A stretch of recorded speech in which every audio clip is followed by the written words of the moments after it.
Hi guys, welcome back. I just dropped in to update you guys. If you're not following me on social media, you don't know what's going on or what's been going on, I should say. Excuse me for the gum. I have to chew on it. It helps me with my bitter mouth. It was actually recommended by the doctor to keep all the saliva moving. I always have a bitter mouth, bitter taste in my mouth.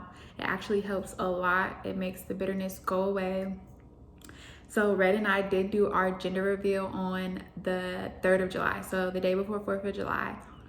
Red is a big 4th of July fan, so I wanted to do something special for him. It wasn't that easy though because it was hard to find the gender reveal box, which is either pink or blue or summer mix. Super fun. We went to so many different firework booth stands and nobody had them. At one point I was just like, I'm over the box if you guys just can give me either a pink or blue fireworks or both, because we both didn't know what I was having, so I just wanted to get it out the way before all the fireworks were sold out. Nobody had anything, so after doing some research I tried to order them online, but I ended up getting refunded because I guess there's a law here in Vegas that you can't ship fireworks here. Why, I don't know. I didn't really too much look into why. I just was over it at that point. We did ended up finding a place that sold them 45 minutes from Vegas. We made the drive and we bought both pink and blue box, which I was super excited about, simply because it's a surprise to us too. We didn't want to know. So we did end up finding out through my sister and best friend. They were the only two that knew, so they have to pretty much set everything up and do everything special for us. We still kept it very small and intimate, family and close friends only. Due to COVID-19, I didn't want any decorations. I didn't want any food. I didn't want anybody staying longer than they needed to. It was just find out what we're having, boom, bam, done. Because I would hate to contract it or anybody around me to get it. So that was just something we were still happy and it was still good even though it was small. Since we didn't know what we were having, we didn't want the fireworks to go to waste. So Red ended up doing both colors, which was super fun because it ended up confusing everybody. They're like, wait, we seen the ultrasound. We know you're not having two babies. Pink, I seen pink. Some people were like, no, I seen blue. People were screaming because they just knew they had the right answer. No, they didn't have the right answer. So we did the fireworks in the middle of the street, and then behind, in front of our house, we had this question mark balloon, and inside a big balloon had the true color of what we were having. I didn't know. It was a surprise to me in Red. We didn't even know what we were having. So once we popped that, it came out blue. We are having a boy. He's gonna be a mama's boy. I know it. I'm excited. I know I said in the previous video I wanted a girl, but I'm so excited to be a boy mom. I'm so excited to be super extra, so excited to get on his nerves. I'm excited for him to be telling Red like, Dad, please get mom, she's so annoying. I'm just super excited for it. At the end of the day, we just want a living, breathing, healthy baby. So that's that. We did pick his name. A lot of people were asking how to spell it, so I went ahead and did this little board for him. You can see our rainbow baby. Azari Khalil Conway is how you pronounce it, and he is due January 3rd, a day before my birthday. So me and my baby will be sharing our birthday together. Here's some more ultrasound pictures, a little bit better. You can see it more. The funny thing is when Red and my sister took me to go get this, because we had to go to a imaging place, only because my doctor doesn't do it until 16 weeks and I'll be 16 weeks tomorrow, and I was 13 weeks when we found out. I just had to know and I didn't want to wait. But the funny thing is Red and my sister kept saying, it's a boy, we see a third leg, and I'm like, no, I didn't see a third leg. No, it's not a boy. You guys don't know what it is, but I guess they were right. Still excited anyways. One of the things I did want to talk about is the baby Doppler. One of my really close friends, I call her my baby mama, she bought this for me and I love it. Love it. I can check the baby's heartbeat at any time, and coming from somebody that had a miscarriage, sometimes I want to know more than me going to my ultrasound every 2 weeks or every 3 weeks. I need to know. I don't know, some days I may just be feeling like I just need to know. So I always just, it's really easy. I just put like the gel on and put it on put it on my stomach. And I always find his heartbeat. I haven't had an issue with it yet. My niece actually loves it too. She thinks she's my OB. So every time she comes over, she always wants to check for the baby, which I think is adorable. Like, I love it. She just always wants to, and she finds it. Like, she's only 4 and she can find it with this. So if she can do it all by herself, that just goes to show you how easy it is. Love it. One of the best gifts yet. Red is like on a fence. Like, it makes him nervous. I think it only makes him nervous is because it did traumatize us. So he's like, he don't really care for doing it too much because he's like, what if we don't hear a heartbeat? Like, that's always in the back of his head, which I totally understand. But I haven't been too much worried, especially now since I hit 2nd trimester. That's like a big milestone. So yeah, I do recommend this for expecting moms. It's really cool. You hear it loud.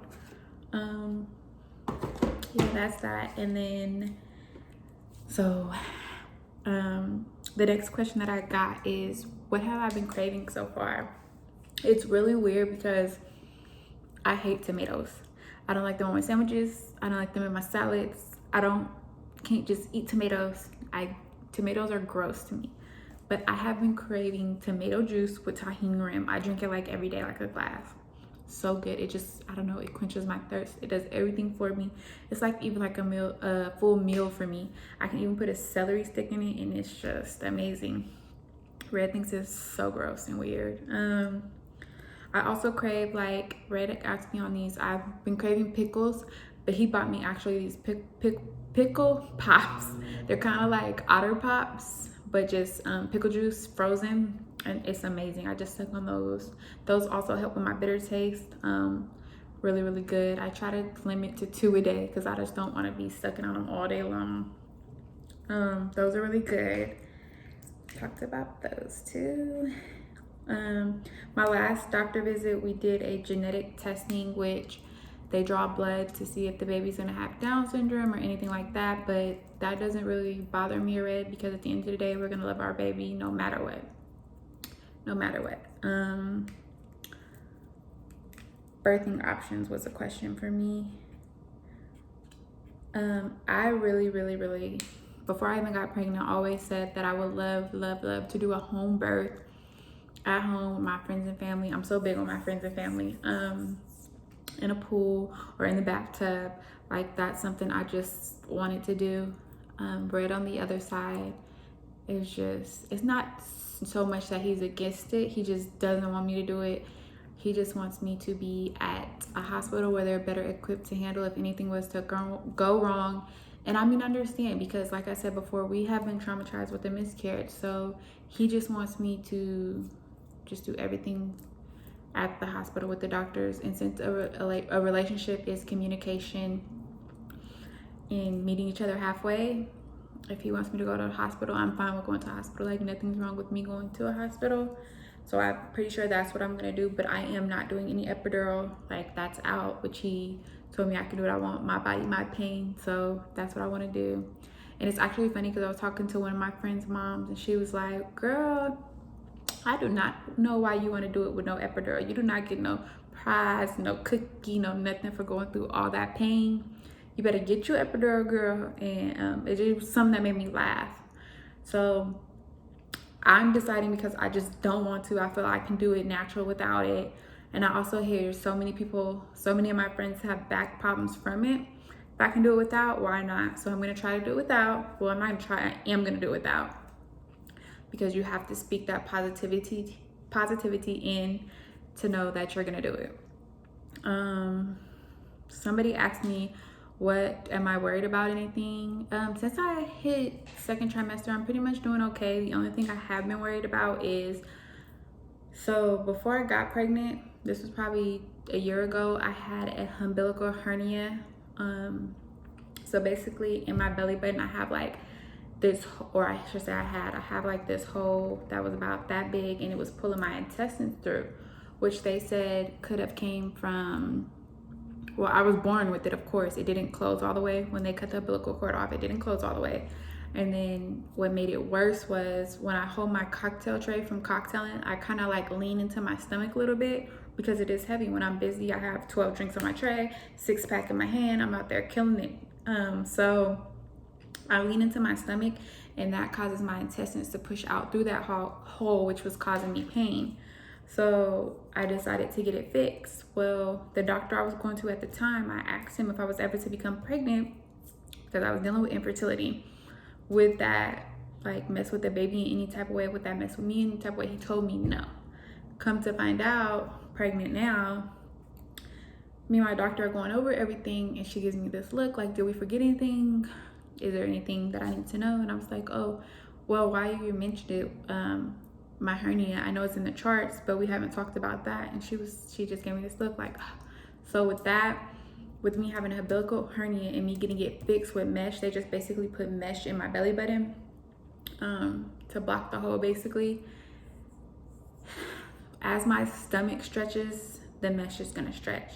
There may become a point where the mesh rips and it's gonna be super, super painful, and my intestines are gonna push through. We don't know how bad it's gonna be until we get to that point.